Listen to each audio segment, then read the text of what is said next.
বলবেন? তো এইভাবে ভবিষ্যৎ করুক আর ইন্ডিয়া জিততে থাকুক, তাই না? একদম তাই। আর আজকে ইন্ডিয়া জিতেছে তার জন্য কেমন খুশি লাগছে? ভীষণ ভালো লাগছে। পাকিস্তান হারাতে কেমন লাগছে? ভীষণ ভালো লাগছে। আপনার নাম? আমার নাম মানসী দাস বিশ্বাস। আইআইটি বাবা, ইন্ডিয়া জিতেছে, ইন্ডিয়া জিতেছে, ইন্ডিয়া জিতেছে, ইন্ডিয়া। জিতেছে। আজ ইন্ডিয়া বনাম পাকিস্তানের দুর্দান্ত খেলা হলো। আজ আমরা ইন্ডিয়া জিতেছি, সেই খুশিতে আমরা মনে হচ্ছে ফাইনালি জিতে গিয়েছি। আমাদের মূল লক্ষ্য ছিল পাকিস্তানকে হারানো। আমাদের রোহিত শর্মার টিম এবং ইন্ডিয়ার টিম পাকিস্তানকে ধুলিয়ে মিশিয়ে দিয়েছে।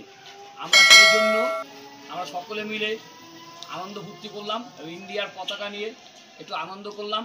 তার সাথে আমাদের আইআইটি বাবা ভবিষ্যৎবাণী করেছিল যে ইন্ডিয়া আজকে হারতে চলেছে, ইন্ডিয়া আজকে হারতে চলেছে। সেই জন্য আমরা আইআইটি বাবাকে মিষ্টিমুখ করালাম এবং তার সাথে ইন্ডিয়ার খেলোয়াড়দের মিষ্টিমুখ করালাম।